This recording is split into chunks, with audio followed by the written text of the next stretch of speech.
that is irrelevant to the motion being discussed, or a councillor speaking is being interpreted or interrupted or disrespected, or the councillor is of the opinion that the meeting procedure is contrary to the act of these regulations, or the councillor has been misrepresented during the debate. A statement is made by a councillor speaking that a councillor raises the point of order believes is or is likely to be offensive to a councillor or another individual. A councillor who is interrupted by the taking of a point of order is to cease speaking. The chairperson is to deal with the point of order that has been raised by the councillor. It resumes to deal with other business. The chairperson's ruling on a point of order is not to be questioned and is binding on the meeting. This is a critical point. The chair cannot rule on a point of order that hasn't been raised. If a councillor believes that a peer is acting out of order, whether by digressing from the motion, exceeding speaking time, or making inappropriate remarks, it is their responsibility, the councillor's responsibility, to raise the matter appropriately at the time. This is not only a right, but a procedural duty under the regulations. Just wanted to make that really clear, as that has had some work done to it in the meeting procedures as we've adopted them at the City of Launceston 2025. Thank you.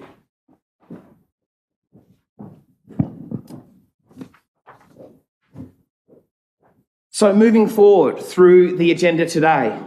Thanks, Andy. Thank you. And I understand that there very well might be some technical issues that we're working with today, so thank you for any patience around those also. We're going to move through merit acknowledgements. That was sort of it with the 2025, to declarations of interest.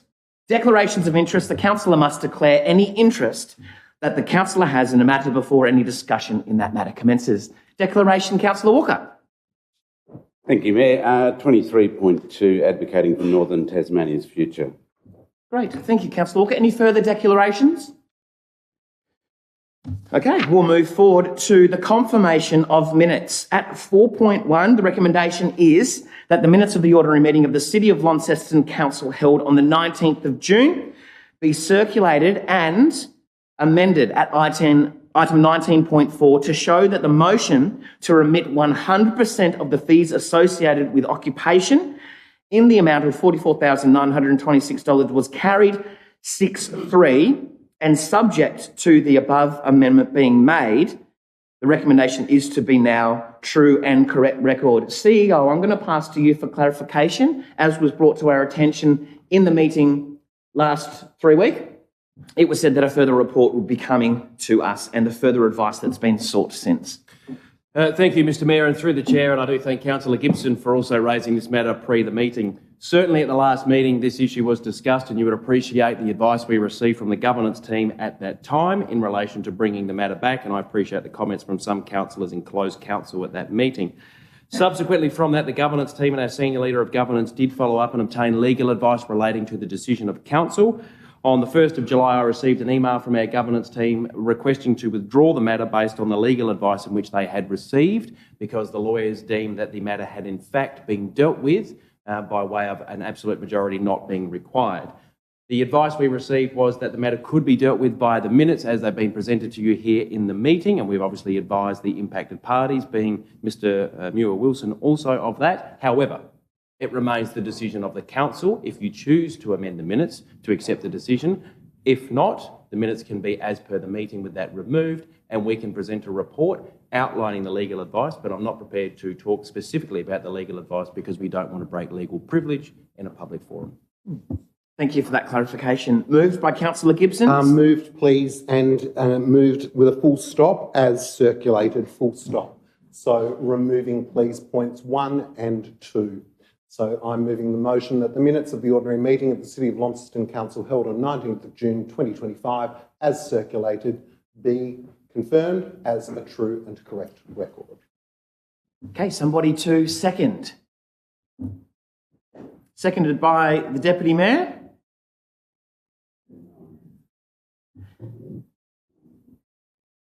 Mackenzie. Okay, all of those in favour? You want to speak to the minutes? Councillor Gibson is the mover. Thank you. Certainly appreciate the additional information. I think it's important at the point of the last meeting, at the point of 7 hours and 8 minutes, we are coming out of closed council, informed the public that we would be bringing a subsequent report with any additional legal advice to the council table with the information pertaining to the decision that had been made. And I think that we should do that in an open and transparent way, notwithstanding the advice that has been received. That advice can be contained within the report, and at that time, council can make an informed decision. Thank you, Councillor Gibson. Is the second to Deputy Mayor? Yeah, look, I just stand to acknowledge that the minutes are the minutes and what we actually spoke at the last meeting about. As a consequence of that, that's what we're approving, not amendments to minutes which have actually subsequently been dealt with afterwards. I think that should be dealt with as a separate issue. Thank you, Deputy Mayor. Any further comments around the table?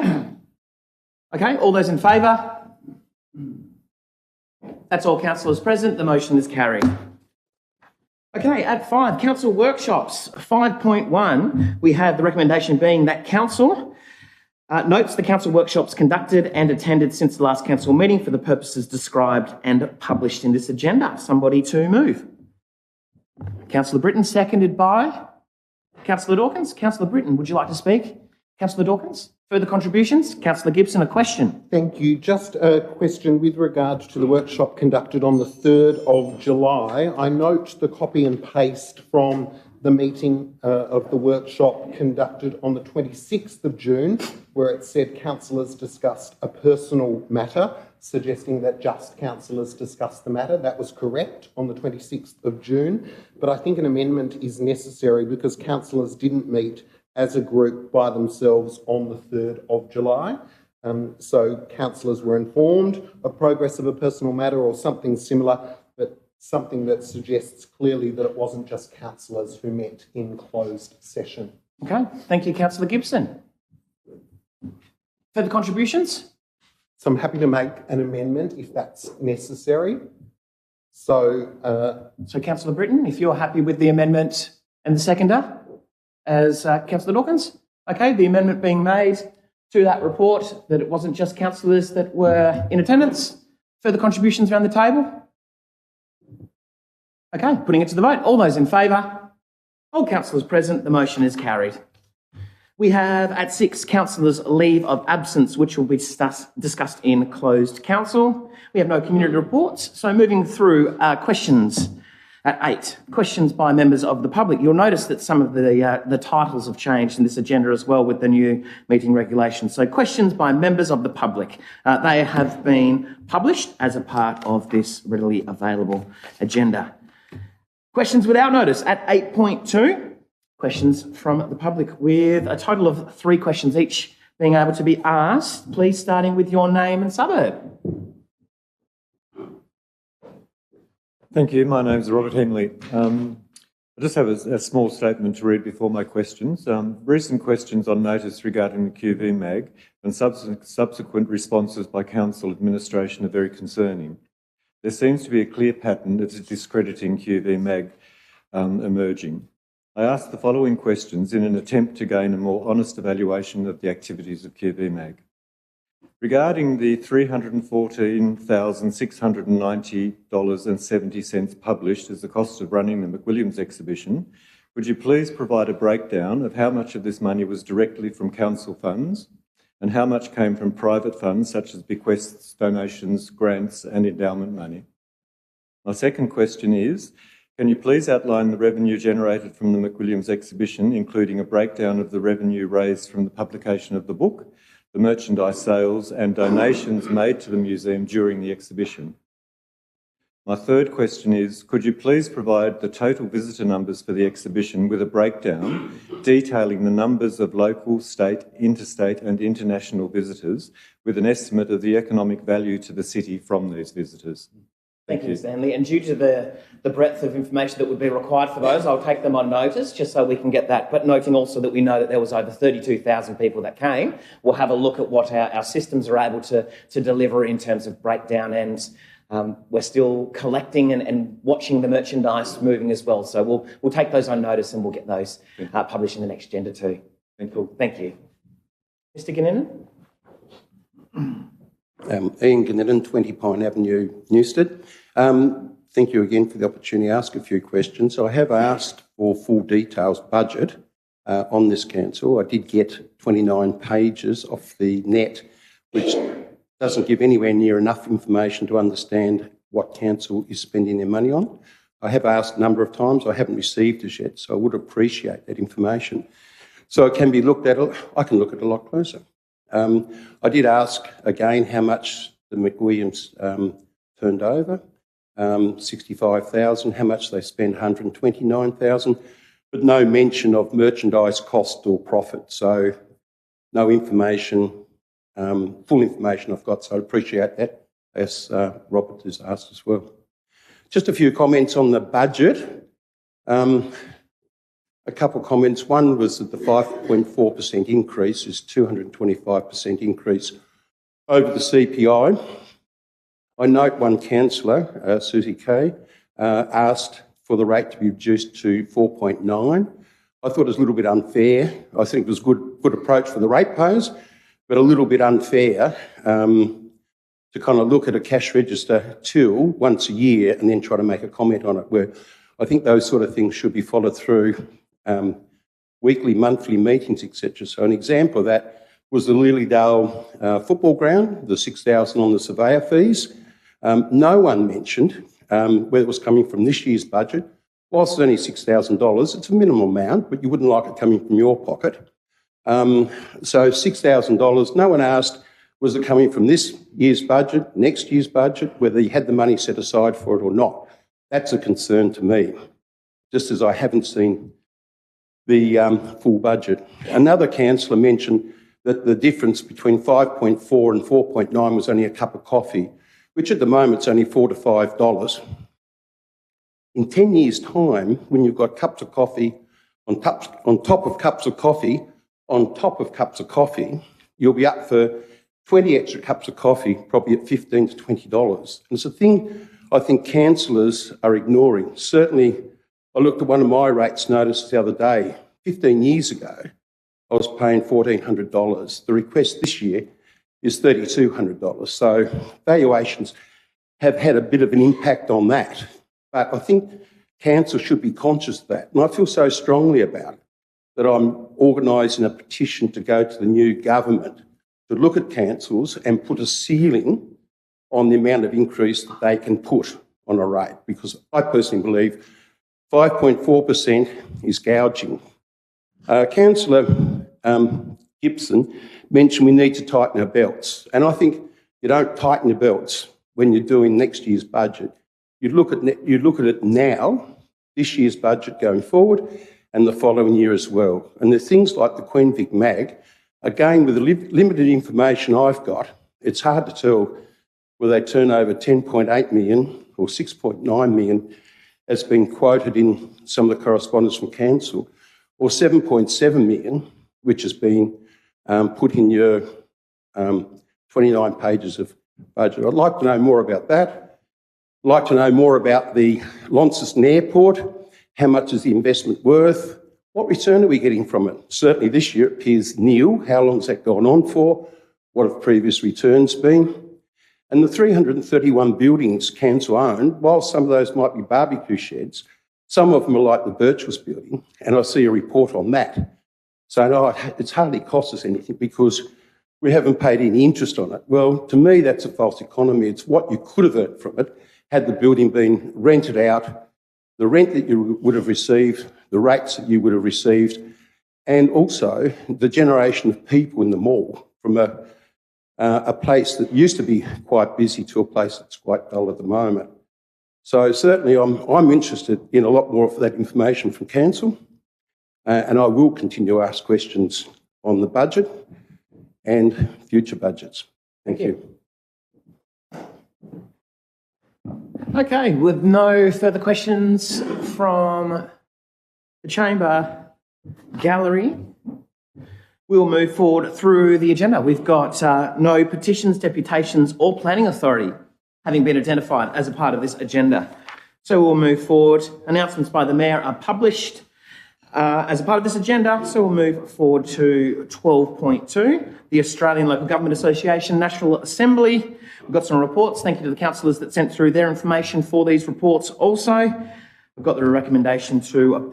Sorry, Mayor, am I able just to ask a question? With regard to announcements by the Mayor at 12.1, the NTDC state government election media event on the 4th of July, I believe that's rescheduled. It didn't happen on the 4th of July. Yep, that's been rescheduled, and I've made some amendments to that for our officers here as well, that we'll note in the minutes that that one wasn't attended and neither was the Wallaby Walk. So, thank you. Okay, moving forward, the report. Someone to note the report. Thanks, Councillor Britton. Seconded. Councillor Palmer. Councillor Britton, would you like to speak to the report? No, just to say that it was a fantastic week up in Canberra. It was good to see. Oh, so I won't go into it now. I'll pass my report on to everyone. But it was a good time up in Canberra, and thanks very much for sending me. Cheers. Awesome. Thanks, Councillor Britton. Councillor Palmer. Further contributions around the table? Okay, to the vote. All those in favour? All councillors present. The motion is carried. Councillors' reports at 13. Do we have any councillors' reports? Councillor Kai.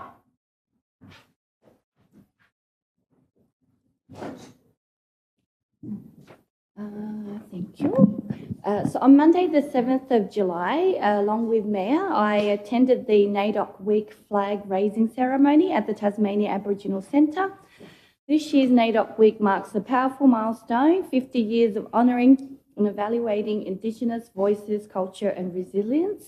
The 2025 theme is The Next Generation, Strength, Vision and Legacy. This theme celebrates the achievements of the past and looks forward to a future where Indigenous voices lead the way. Thank you. Thanks, Councillor Kai. Councillor Harris.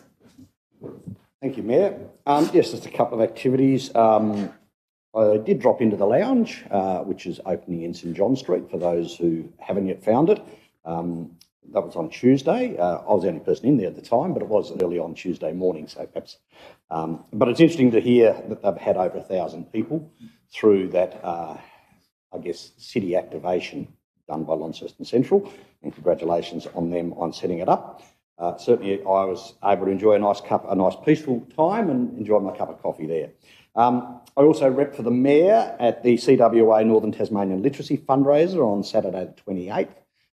Which was up in Prospect. That was a key fundraiser for them, and the way that the CWA, like many other groups, including my own Rotary Club, have doing what they can for literacy, and also the launch where they are providing a Tasmanian written and produced book for children that are providing that for them through Steve from the Devonport Council, and Steve Martin's, Steve Martin's foundation, I guess you'd call it. So great to see continued focus on literacy. We then attended the Hawks versus North Melbourne game, which was well attended, and must admit, having walked back through the crowd, I was surprised at how many North supporters were not from Launceston. It was really interesting to hear the chatter about Launceston, and that's something that I guess with Hobart being their destination, I wouldn't have thought so many would have come, but there was certainly a lot that I found in just walking back after the game.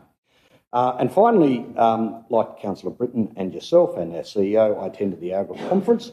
I sent around a quick note on it. I do want to make two comments about it. One, the Welcome to Country by the Ngunnawal woman and co-chair of the ACT Reconciliation Council, Selena Walker, was, to me, very poignant. It showed the deep level of disappointment by Aboriginal people in the fact that the Voice referendum failed. And that is still something that continues to affect Aboriginal people. And as this is NAIDOC week, I think it was very timely to actually just consider that when I was reading my notes. The other item which I had mentioned in my report was about the future of AI in local government and the huge productivity improvements that AI can make to an organisation like a local council and the way it operates, but also in general how that will affect so many jobs in the next 10 years. This will be defining as when we introduced the internet in the 1990s, and imagine a world without the internet today. AI will be the same and many, many jobs will change as a result of it. And finally, I just want to make comment about the comments you were making about our meeting procedures. We had 190 motions in front of us, and the way that they handled that in about 4 hours of the agenda time was, in fact, if there was anyone wanted to speak against the motion, then the opportunity was put by the person who put the motion to speak for it, then someone spoke against it, and then someone else could speak for it, and someone else could speak against it. And if that was as far as we got, we called quits on the speaking to the motion. And I think there is some advantages in that, because certainly there has been times around this table when all councillors have actually spoken for a motion, when in fact that really just is not necessary. And so I think the asking, is there anyone to speak against it, whilst there's obviously a batting order, if you like, of those who move it, it still also has the final word. The seconder has the opportunity to speak. I think asking whether there's anyone who wants to speak against it and then continue to go for and against has some real advantages in shortening the amount of time we spend in debate around this table. That was just my thoughts on it, but it's something that we may consider as part of a council. So thank you. Thank you, Councillor Harris. Councillor Dawkins? Thank you. Just following on from Councillor Harris's comments and Councillor Kai's around NAIDOC week and the disappointment felt and articulated at the meeting you were at, I also got that sense listening to Michael Mansell on Monday. I mean, I could listen to him all day, and I expect a lot of people around this table also could. But, he's been such an incredible proponent of peaceful protest, and he's really put Tasmania on the map, and Palawa people, giving them that real strength of voice, as have many of the people he's associated with. But what they asked us to do that day was to do more. For every elected representative listening to those speeches on Monday, nothing's been resolved, it's not done. We're at the beginning of a process. We've got so much more to do when it comes to self-determination for Palawa people in Tasmania. And I, for one, walked away from that feeling like sitting on my laurels would be the last thing that I can do and the last thing that anybody with any sense of responsibility and purpose around this should do. Thank you, Councillor Dawkins. Deputy Mayor, then Councillor Britton. Thank you. Just noting that in your absence in Canberra, I attended the Taswater General Meeting on the 23rd of the 7th, 23rd of the 6th, sorry, which was an interesting conversation about what Taswater have been doing and what their future plans are in regard to it. And I think there was a sense of pride about what's been done with the TERHAP and the dealing with the Margaret Street sewer and what's gone across into there. But it also talked about future council dividends and things like that, which showed an increasing in dividends. And it was interesting that some councillors, councils raised the issue about whether, in the sense of trying to provide services to our community at an affordable price, as to whether increasing dividends to councils is something that's totally necessary given the amount that's already coming through. So that was an interesting point of conversation. I attended and did the opening for the City Mission Recycling Plant depot up in Waverley. And then I went up into Ravenswood, where the START program showed how they'd been teaching people how to use graffiti art as opposed to graffiti, and they were painting on the fence of the over 50s and the Bowls Club, a great bit of art. So I just recommend anybody who's out for a drive, go up and have a look at what they've done. People who have been taught how to do the graffiti art workshops for a few days beforehand, and then came back out and actually installed their art on the fence, which was actually quite, and it's a great walking area behind the Starting Point neighbourhood house, where people walk every day with their dogs and things like that, and they were all actually quite excited about what was going on there. So that's a really nice thing to be seeing happening up there. And again, I went and watched the Mighty Fighting Hawks have another great win at York Park. Thank you, Deputy. Councillor Britton. Thank you very much, Mayor. As I said, I was also at the ALGA conference, the NGA, with yourself, Councillor Harris, and the CEO. I don't want to touch on too much. I just wanted to mention the slogan, if you will, of the conference was "Local Solutions for National Problems." It was good to see Lord Mayor Anna Reynolds speak about the bushfire issue that Hobart is facing. It was also good to hear from a lot of other councils about the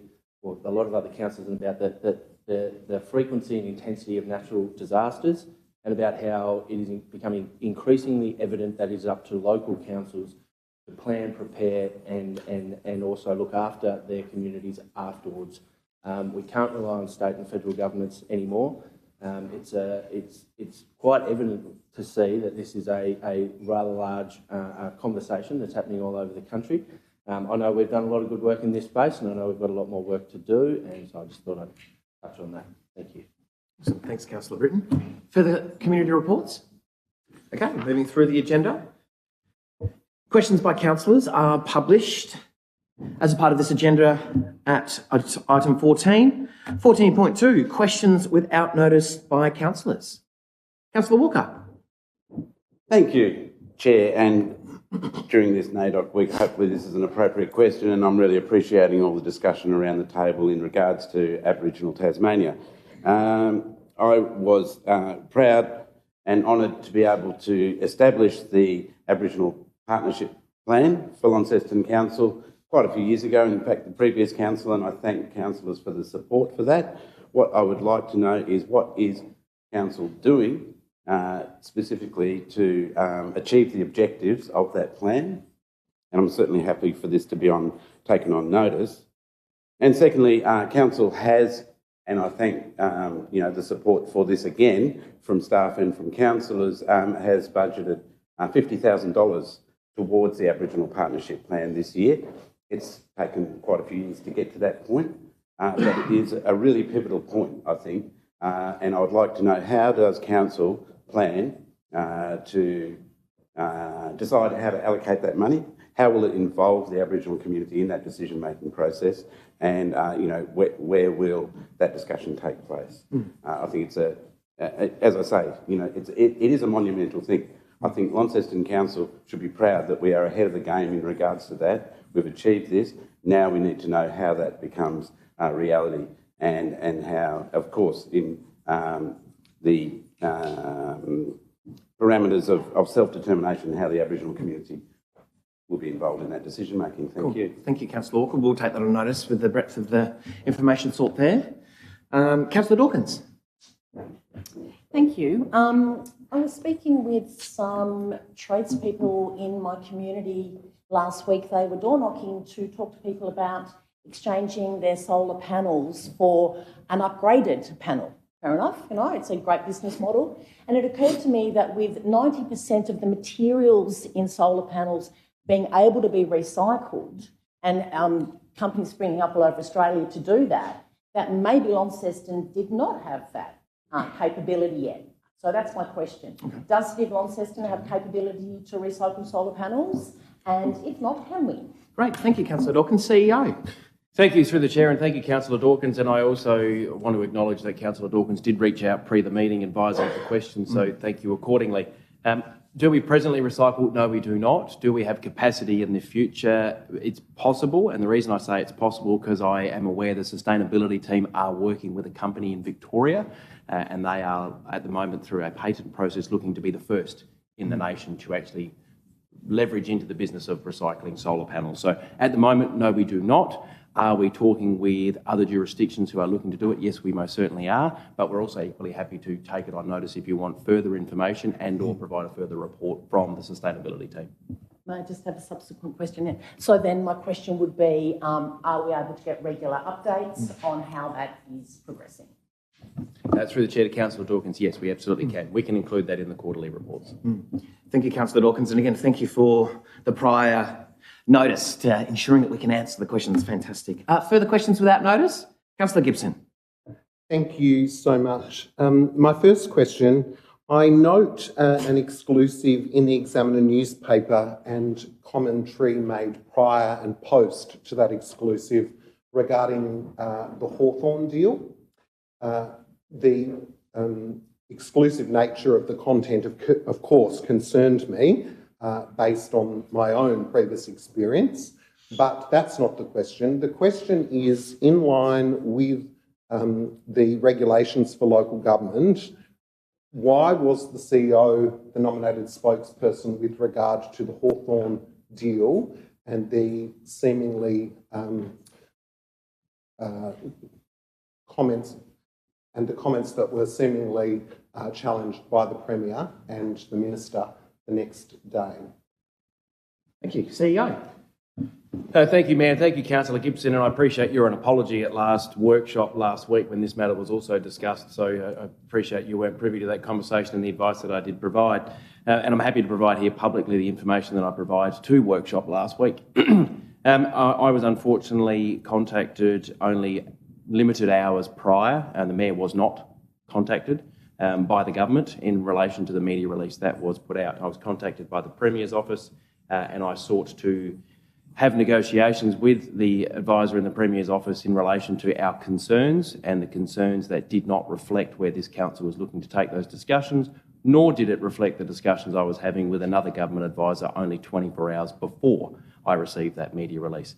I certainly did try other government advisors over the coming hours before the release was made official, but unfortunately it was printed and published as it was, and therefore being across the details and across the negotiations intimately, knowing all the details, and me being the one having to have the conversations with government because they chose not to engage with the Mayor for whatever reason, therefore it was sort of appropriate, given I had the details, to actually provide that information, which I would prefer not to have done. And that was my advice to the government, that should you actually proceed with what you have gifted me, there is every chance we are going to have to come out publicly and not support it. The government is free to make the decisions that they wish to make. I have subsequently had this discussion and provided copies of my text messages and copies of my phone records with advisors to another government minister who called me out of concern, and I have allayed his concerns by providing evidence of what exactly transpired. Thank you. Thank you. Really appreciate that, that response. But why was the information shared as an exclusive to the Examiner only? Thank you, Councillor Gibson. I honestly couldn't answer that one. That would have to be a question for the Examiner, and I'm happy to ask the Examiner that. I imagine it's probably off the back of the government media release, because certainly all we did is respond to inquiries from the Examiner. The Examiner is the only media outlet that actually saw questions. I have also provided a copy of the email we received from the Examiner and my responses to the Examiner to a relevant government minister who also saw confirmation. Thank you. Appreciate that. That explains. My final question, and you may need to go into closed in order to answer it. I've asked on 2 occasions who approved the $18,000 expenditure for the CEO to attend an overseas training, professional training opportunity, the $18,000 for the Harvard experience and the flights.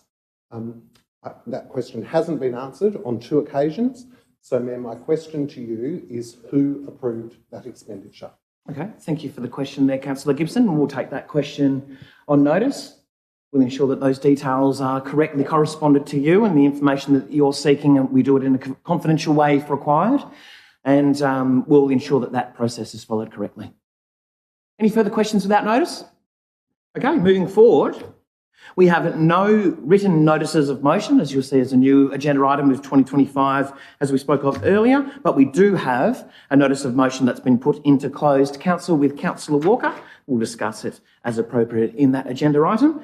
Committee reports, 16.1, recommendation from the Heritage Advisory Committee, being that we received their report held on the 3rd of June. Somebody please to move. Councillor Kai, seconded. Councillor Pentridge. Councillor Kai, anything further to the report? Speak. Thank you. Our last meeting took place at the NTCA grounds, and as always, we've covered a lot of important topics. The report is in the agenda for anyone interested to have a read.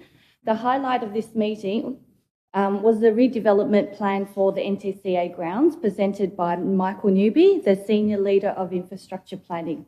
Ian Borsma from Heritage Tasmania emphasised that the heritage significance of the NTCA lies in the stories and activities associated with it, rather than the actual physical structure itself. There are plans to open the grounds for community use beyond its core function as a sports facility. Ian also noted that creating walking routes and providing heritage interpretations along these trails could offer great opportunities for the community. Additionally, Lilydale resident Robert Andrew presented on a history of Mountain Road, which was constructed by returned servicemen after World War I. This road used by service wagons that were common in the Lilydale until in the 1950s.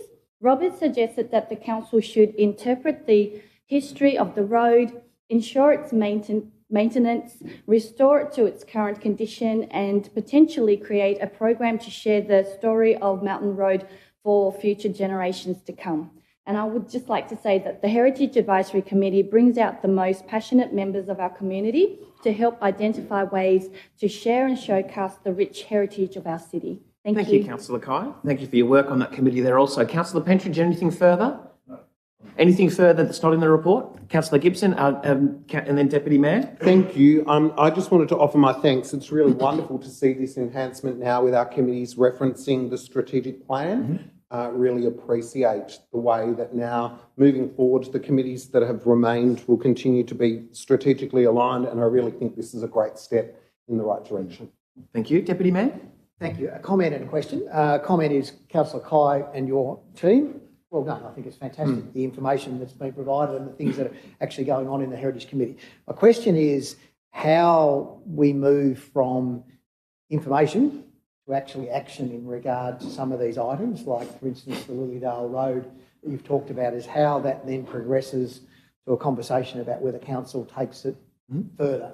So, to me, that's the missing ingredient in regards to committees on how they actually then action change or move towards councillors to make decisions about actioning change. So just wouldn't mind that being resolved. Don't need to answer now, but just something that can be done at some stage. No, thank you, Deputy Mayor. I think it's an appropriate question and a timely question now that the strategic plan is endorsed. We as councillors have the discussion and perhaps the most appropriate place to do that is in a workshop to go around what we think that the committees should look like now and the structures going forward, and then divulging in that information as to how that then moves forward. CEO and experiences as to you might have or think going forward with committees, recommendations and so forth. Thank you, through the Chair, and thank you, Deputy Mayor. It's very much in line with only just a recent discussion at our Executive Leadership Team meeting around committees more broadly. We certainly do have plans to talk about committees. We are not confident that we are fully embracing our committee structure to its fullest form, and I've expressed this at previous workshops in the past. The first step is obviously the strategic alignment. The next step is actually utilising the committees for their actual purpose. And a committee is essentially designed to be providing advice and recommendations to the council, which is critically important. That's not to undermine the work of any of the current or past committees, but for them to be fully functioning and enabling council to make informed decisions around its strategic plan, then the committee structure does need to be reviewed. So that's planned for a workshop, I believe, in August, but I may have that date wrong. Thank you, CEO. Any further questions or contributions? Anything further to close, Councillor Kai? Excellent. To the vote, all those in favour? All councillors present, the motion is carried. We have no item agendas at 17 or 18. So at 19, Community Asset and Design. 19.1, we have the Building Assets Portfolio Update, and councillors have been provided with an updated version. There is a percentage change. The 46 has been adapted into the 54, as previously circulated today, into 62. For those who haven't had the opportunity to look through their emails having been sent this prior to the meeting, I might go Executive Leader just with an update to the information around the email received prior to the meeting. So through the Chair, under the table on page 40 by my document, there is based on the above of those building assets in known condition, more than half that was not retotaled based on an update in the table. It should say 62% instead of 54%. Great, thank you. Okay, the recommendation being with that change in mind, that Council receives the report on the status of building asset portfolio and notes the pause of any new non-council initiated upgrades funded from external grants or other means to building assets. Somebody please to move. Councillor Walker, seconded by Councillor Pentridge. Councillor Walker. Thank you very much. And let's start by acknowledging the work that staff are doing here, because this is an area, and there's probably many other areas too, where councils can languish a little. We can accept the way things are, and yet the time has come, and it even came from public questions today in regards to our 321 properties or whatever it might be. This work is necessary, it's overdue, but it is the sort of work that will hopefully bring the council into a more financially stable position moving forward. I don't think the public's privy to the entire list of properties that we have, but here is a summary that gives people an idea of where we stand. And a lot of these things are legacy items. We've had council amalgamations. There's just been, a slow process over decades of council maintaining buildings, but perhaps not always addressing more substantial issues when it comes to some of our buildings. So this is a good starting place. I do have, some concern about the pause that we are putting in this recommendation, noting that any new non-council initiated upgrades funded from external grants, which is most likely other governments or other means to building assets. I suppose that means, there is a little impasse at the moment for those who do use council assets, who may wish to, especially during an election period, perhaps take advantage of the situation and look for funding for their resource that they lease from or enjoy from Launceston Council. But the rationale is there in the body of this work, in this report, that this does create a lot more work. It does create expense for council at times when someone is promised a certain amount of money. There's implications to that. It might be something that council had very little intention of doing, or may not see the actual benefit that the organisation itself is seeking the same way.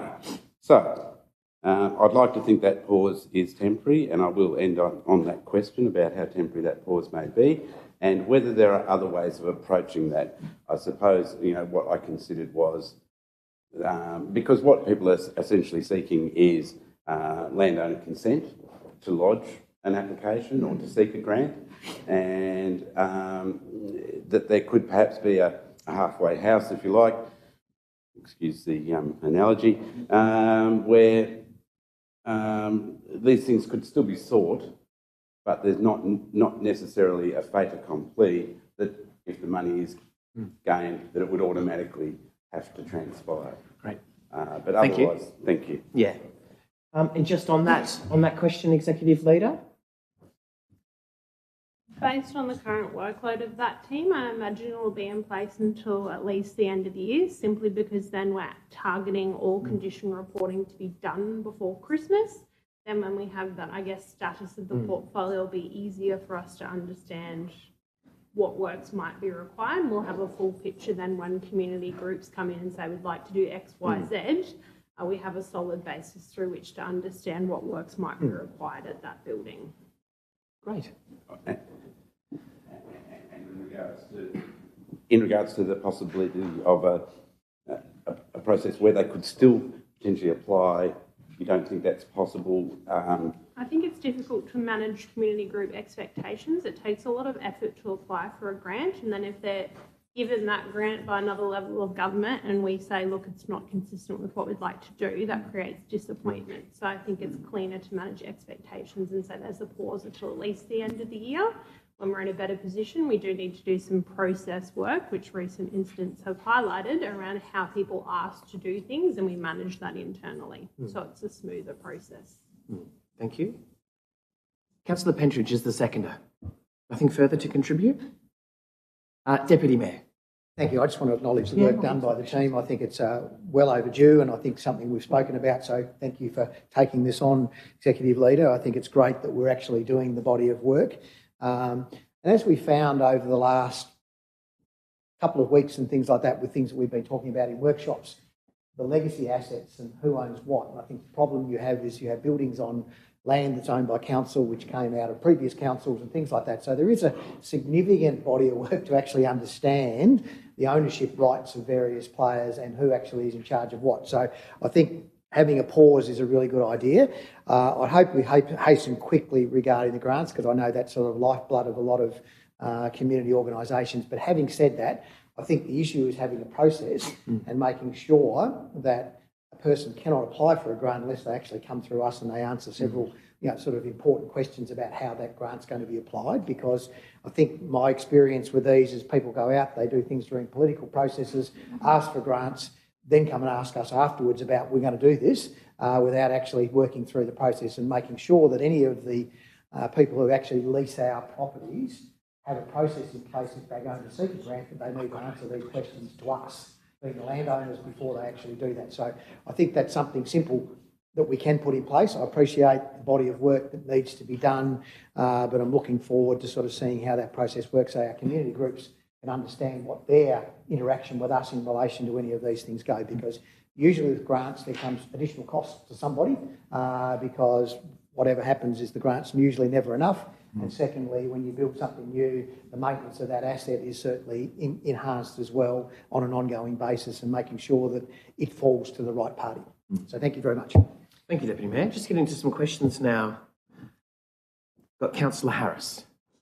Yes, my question initially was just about the timing of the pause, but you said it's going to be about 6 months or so, which is good, because there would be people who may have something in train that has a previous grant, work's going to be approved, they haven't come and asked us. And I'm just wondering where those organisations, whether it's a grant from a political party or a government level of government, or in fact from elsewhere, it could be from a community fund or something similar, what they need to do right now. Because someone might be going to start work at the Trevellyn Bowls Club on the 1st of August, and suddenly we're saying, hey, we're going to stop everything. And I just need to understand what is the process for those people who are in the process of doing it right now. Hopefully there's not too many. That's all. Thank you, Councillor Harris. Executive Leader. Thank you. The report does state that anyone that's already in contact with us will be managed through and supported, that we're aware of. If someone's out in the wilderness and we're not across the details of their project, we will be writing to all groups that currently use our buildings, and they will have contact details for both our leasing team and our building asset management team as well, so that they can get in contact and make us aware as soon as possible. We'll use fair judgment in assessing what those might be, but I'm hopeful that that's a small or non-existent number that we're not aware of. Great. Good questions. Thank you, councillors. Anything further to close, Councillor Walker? Oh, another question, Councillor Gibson? Oh, contribution? Okay, Councillor Gibson. Thanks. I also want to say thank you. This work is overdue. It's a legacy from many, many years ago, and the work that's been undertaken here is really appreciated, and I'm sure continues to unearth lots of gifts that keep on giving. So we thank you for that work. Noting, of course, like you've said in the report, that the work that the governance team have been doing as leases come due for renewal has been outstanding. And I think now the fact that these two components are working hand in hand is brilliant. And I think moving forward that some of the requirements around the need to communicate or strategically put forward with each election your wish list or a similar process would absolutely be appropriate. Where I hope we get to is that eventually, with lots of our facilities that are leased, with lots of our facilities that are owned, with lots of the facilities that are regional facilities, is that we have a mixture of size and scale and diversity across the municipality that are on our reoccurring election wish lists. So there is a small infrastructure project in Part A of the municipality. There's a playground, there's a theatre, an aquatic centre, a sporting track, a pump track. There's a whole diversity of things that come out of this strategic work, and I absolutely can see that that's the data-driven approach that we're heading towards, and I really thank you for it. Thank you, Councillor Gibson. Councillor Walker. Before I close, may I just ask a question? I don't know, it's probably slightly out of order, but it's just occurred to me that perhaps that if it is going to be the end of the year when this pause might end, that through you, Chair, someone may wish to move an amendment to include that in the recommendation that they're paused until 2026, for example, just because I think, of course, there are going to be people who may be, there's always going to be groups that are seeking funding, just to give some kind of guideline for us and for them. If no one does, then I should close. Seeming as though nobody's stepped forward to do so, so please continue to close. Thank you. I shall close. Yeah, I do. It does occur to me that could have been an appropriate response, that we just give some guidelines for ourselves and for the public. I think of groups that might have a long-term lease on one of our properties. The Launceston Historical Society at Frederick Street Kindergarten comes to mind. They're in the process of establishing themselves there and entering into a long-term lease with us.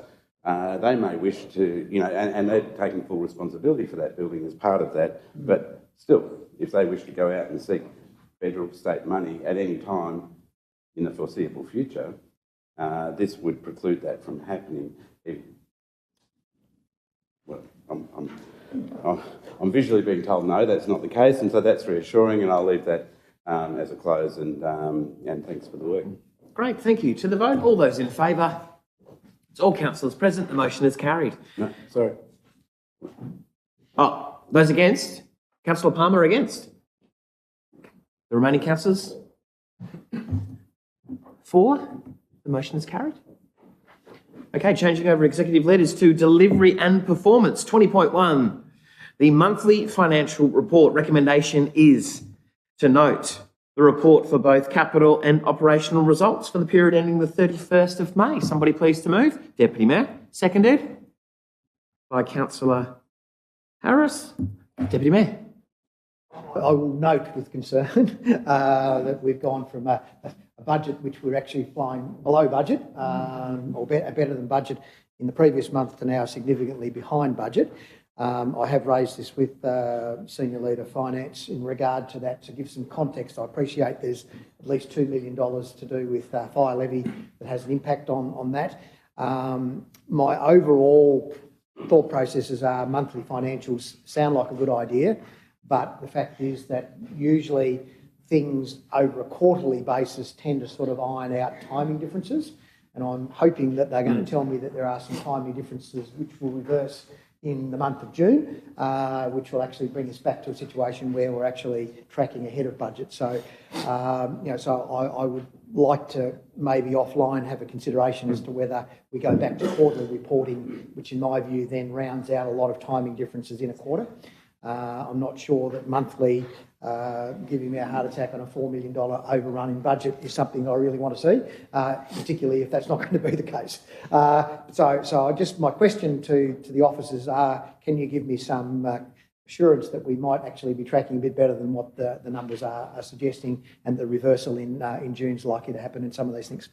Executive Leader, through to our Senior Leader of Finance. Thanks for the question, Deputy Mayor. You're right, there is plenty of timing differences in amongst there. We've mentioned in there the timing difference for the state fire levy. There's also quite a large timing difference for the Taswater dividend, which is just a budgeting issue. There's many other complexities through our finances, but in particular, there's lots of timing differences for our internal projects that are just a mismatch between where budgeted funds sit and where large expenses for projects come in that'll write themselves through June. Having said that, there's also quite a few permanent costs in there. Well, we're looking at, there's $800,000 of costs for the severe weather event through August and September last year. We've got $1.4 million in building asset maintenance that was unbudgeted. So while there is timing differences that will smooth out, there is also going to be some permanent differences, but it will look more favourable than this at the end of the year. Thank you. Executive Leader? I'll just follow on from the outgoing Senior Leader of Finance and thank him publicly for his efforts as well with Council that we have confirmed that during the fire services levy and the Taswater dividend timing differences have been corrected. Thank you. Councillor Harris, any further contributions? Excellent. Any further contributions around the table? Anything further to close? Yeah, I'd just like to follow on from Nathan to sort of publicly acknowledge Sam and the work that he's done. It's been a joy working with you, Sam, over the last few years, and we wish you well in your future endeavours. Yeah. Thank you. Okay, to the vote then. All those in favour? All councillors present, the motion is carried. We've got the Albert Hall Cafe update at 20.2, with the recommendation being that the council receives the status of the Albert Hall Cafe leasing campaign. Somebody please to move. Councillor Gibson, seconded by Councillor Dawkins. Councillor Gibson. Thanks so much. Really appreciate this report and want to further add my thanks with Howe Property Group, who I do believe have done a great job and have served the council well with some of our other leases. I think the status and next steps, as referred to in the report, are appropriate. My hope is that the officers will come back with something that looks at a rent-free period rather than additional expenditure with regard to a fit-out. That's my hope, obviously not my direction, but a hope, because I do believe that we can incentivise someone to go in there through means such as that. Certainly appreciate the idea of the option to relook at mobile food vendors. Obviously, that's what we did when we closed the cafe for a period of time before the works began, and it seemed to work quite well.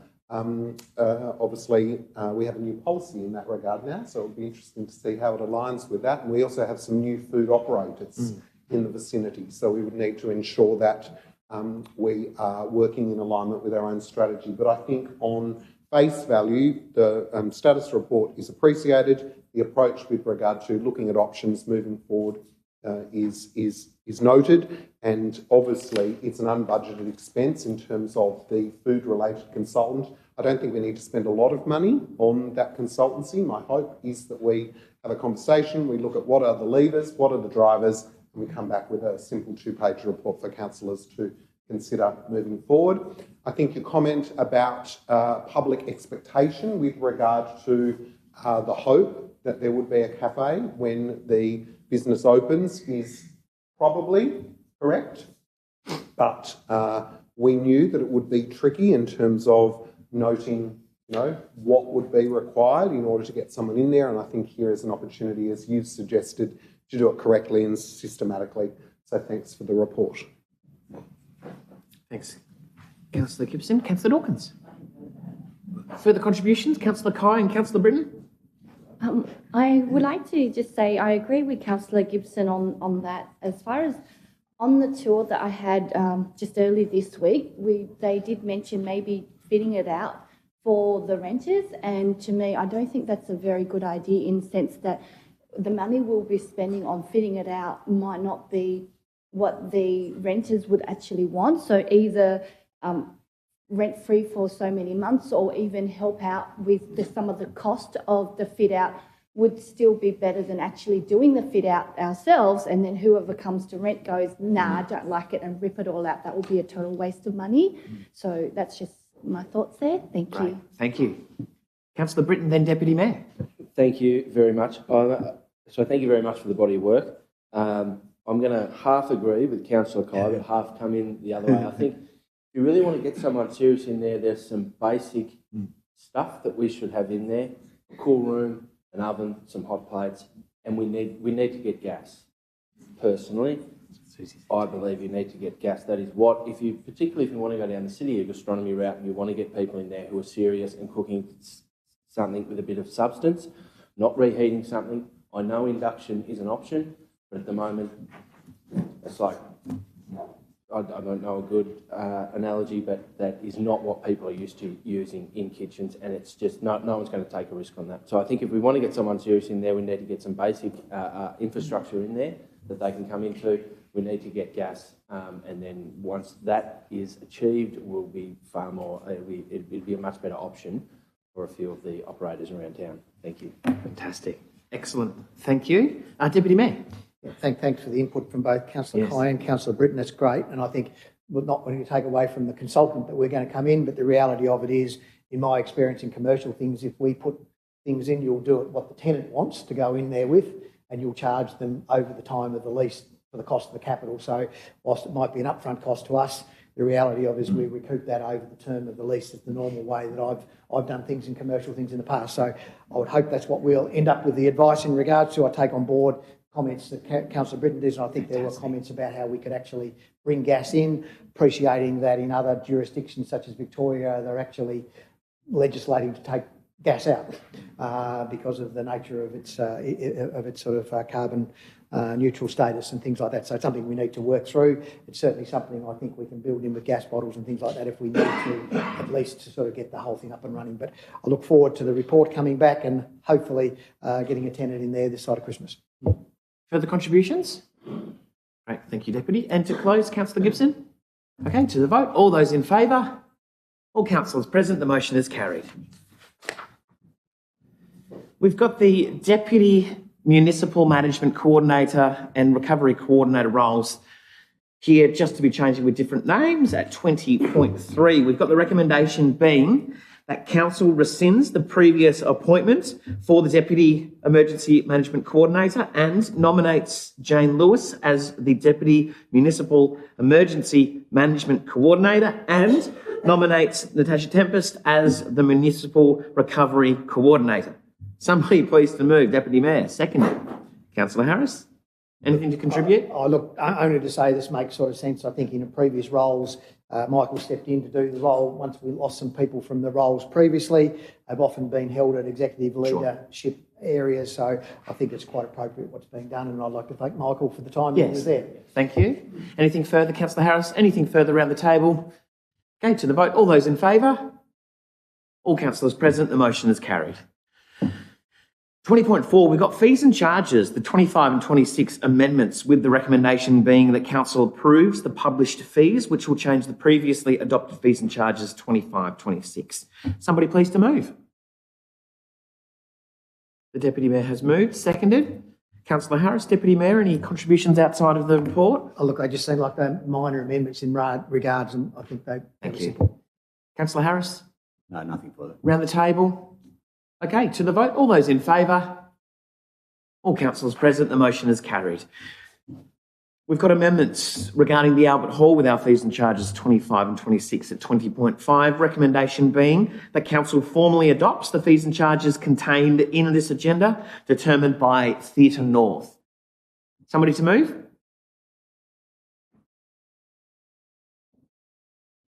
Okay, Councillor Britton has moved. Seconded by Councillor Dawkins. Thank you. Councillor Britton, anything to add?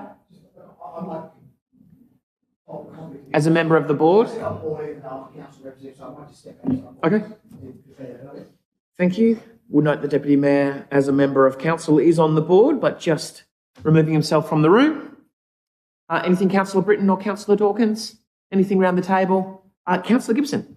Thank you, and certainly appreciate, as always, the great work that Theatre North are doing on our behalf with appropriate remuneration for the activation of the Albert Hall. Look, I think the fees are noted, and certainly the delineation between community concession and standard rates and external hires and the like are noted. I'm nervous that in the first year where the Princess Theatre is going to be closed and we're going to be trying to ad hoc kind of plug in content to a venue that may not ordinarily be considered the primary choice of venue for some of those things, that there's not opportunity to consider some activation, but I also consider the work that we're looking to do through our other parts of council strategically in terms of events, community grants, you know, and nighttime economy and things like that. So perhaps there are going to be some other incentives that come on board because it's not like for like. It's not as easy as saying the Launceston Dance Festival is happening for 10 days at the Princess Theatre and it can just automatically move across to the Albert Hall. It's a different makeup, the venue's different, the seating is different, the conditions are different, there's no dressing rooms that are necessarily the same. So it's not that all the content is going to just automatically work. So I guess this will continue to be something we'll need to monitor, and if indeed it gets to the point where there's not actually a lot of content before we start closing the Princess Theatre, we're going to have to perhaps bring it back and look at other incentives across the organisation that might be necessary. These aren't incentives to Theatre North. These are incentives to the users, the people who book, who ring up and say, I want a 2-week booking or I want a 2-night booking. They're different to the users that previously used the space for a speech night, for a garden show, for a dinner. These are more, the ones I'm concerned about are the new things that are going to have nowhere else to go, that are going to require some manoeuvring in order to retrofit for the space. That's a creative challenge. It's not always a roadblock, but we just need to ensure that we keep close with Theatre North, as I know we are, with regard to what the bookings are looking like, and we might need to pull some levers or incentivise through other parts of the organisation to ensure that the delivery of cultural return, community capacity building and things that we've been used to at the Princess Theatre are at least kind of maintained to a similar level moving forward over the next 2, 3, hopefully no more years. Great. Thank you, Councillor Gibson. Further contributions? Nothing to close? Okay, to the vote. All those in favour? That's all councillors present. The motion is carried. Thank you, Deputy Mayor.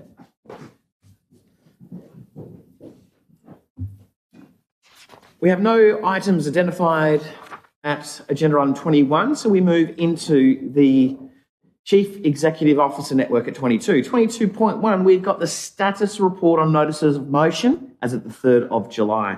Recommendation being to receive the report. Somebody please to move. Councillor Dawkins, seconded by Councillor Harris. Any contributions? There being none, we'll take it to the vote. All those in favour? All councillors present, the motion is carried. 22.2, we have the status report on council decisions. This is the recommendation being to receive that report. Somebody please to move.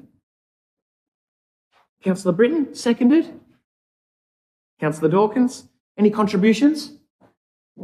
Question. Okay. Sorry, Question, I just need to, thank you, I need to find the update because I expect that the item with regard to the fee waiver from last meeting may be included, will be included. Someone can help me find the page. This was from the council meeting of the 19th of June.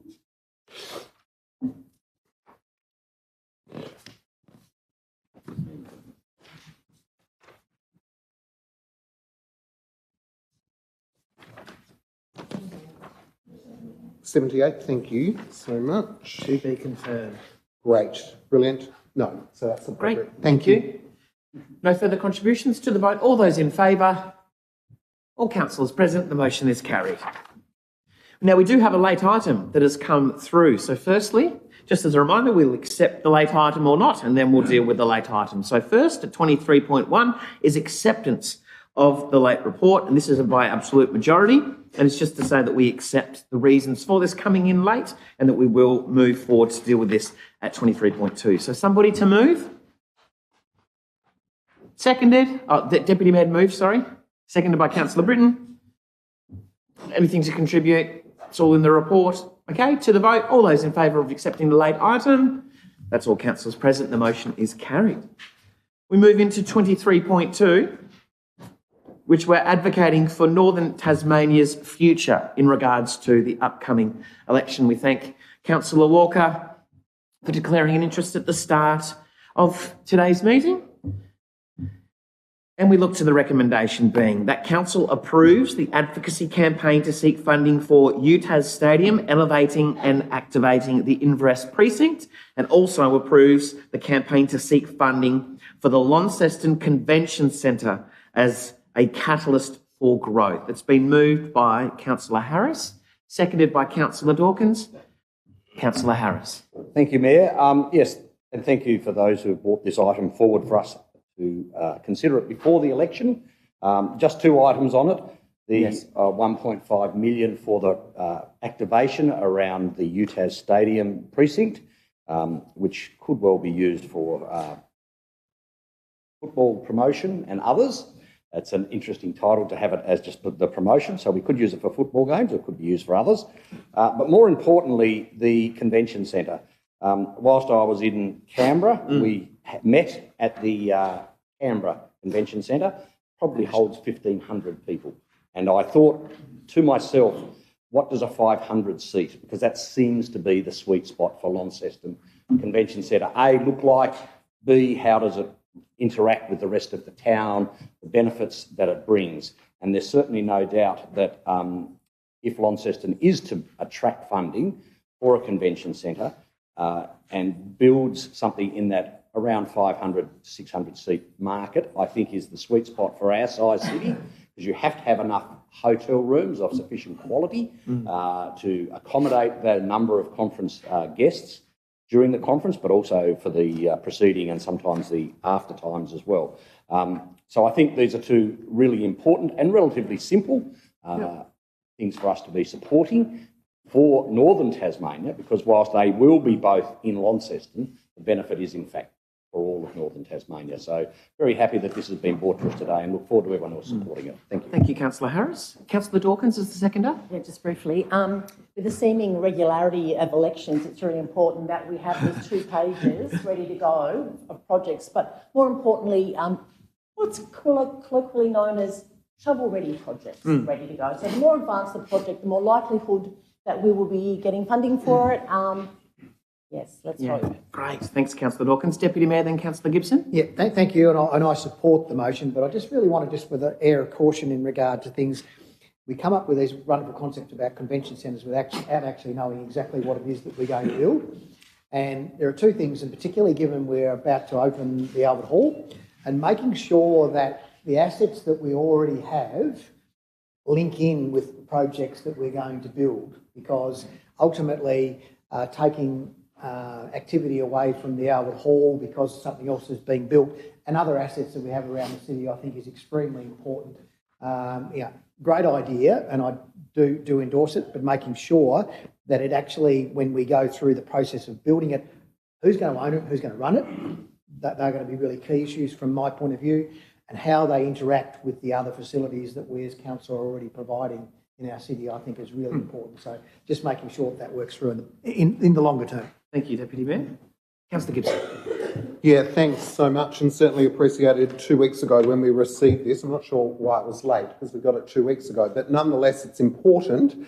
And I note the Chamber and other NTDC, Business Events Tasmania, as well as Visit Northern Tasmania, also are championing and supporting these important projects, which are certainly game changers for Launceston. The Launceston Convention Centre, as the Deputy said, important to understand how that will work. Obviously, we note that the previous government had already determined that a convention centre was important for Northern Tasmania.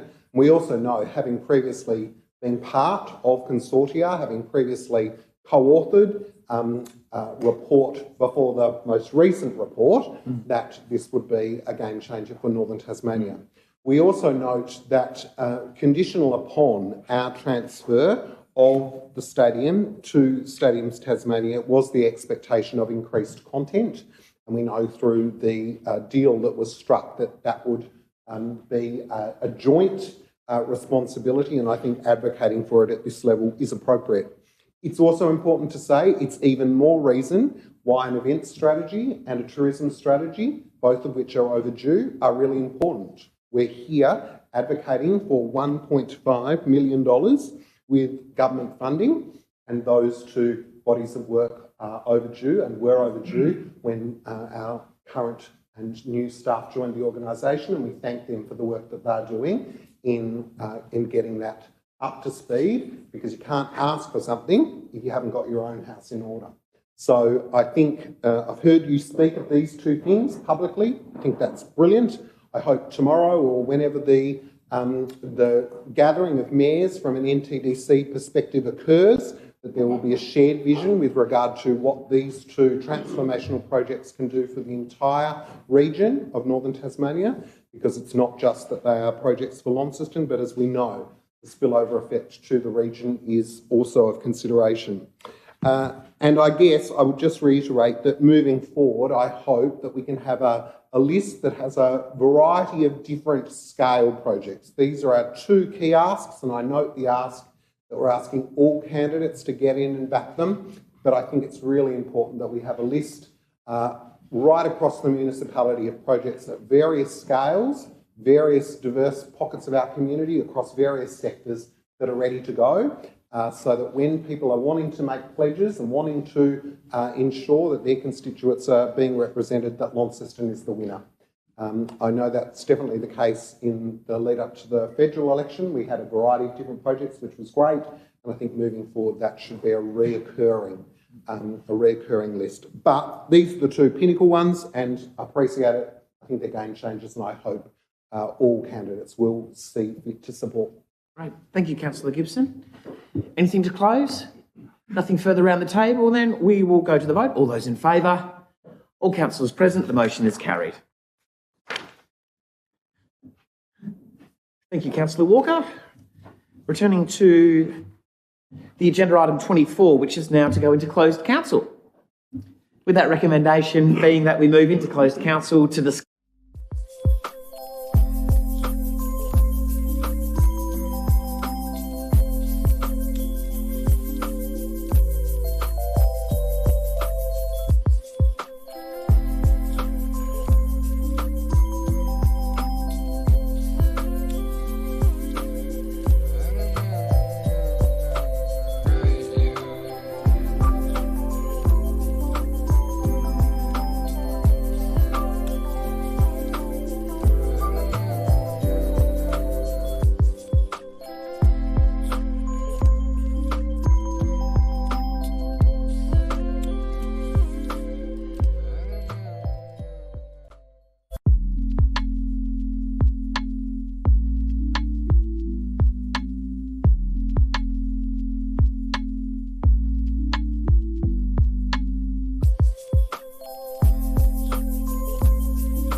She's just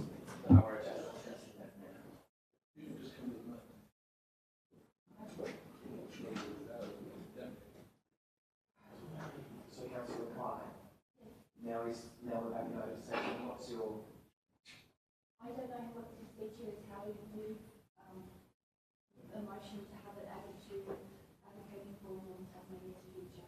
Yeah, so I seek the Mayor's approval to begin with. Oh, how do I seek, do I have the Mayor's approval? I don't know. I'm going to go to the CEO.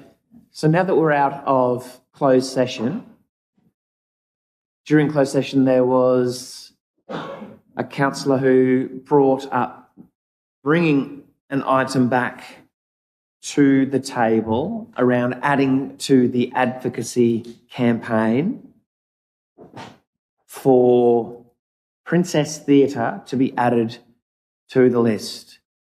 Noting that this wasn't a part of the agenda, it's not a notice of motion that has to be accepted. I'm willing to accept it as the discussions came through. But now I just look to the CEO and governance around bringing an item back to the table. To bring it back first? Yeah.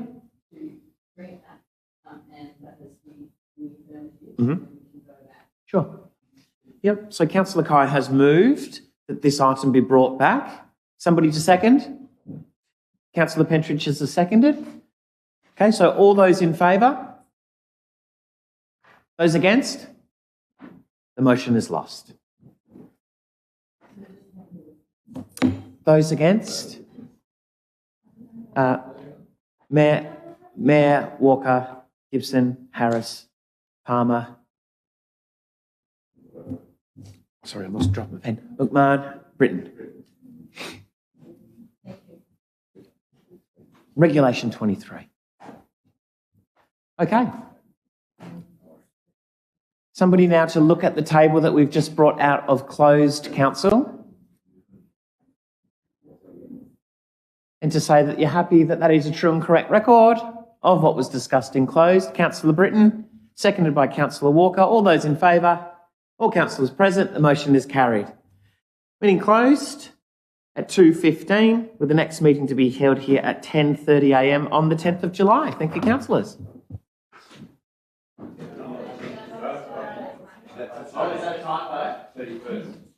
Sorry, that's a typo there. Next meeting will be the 31st of July.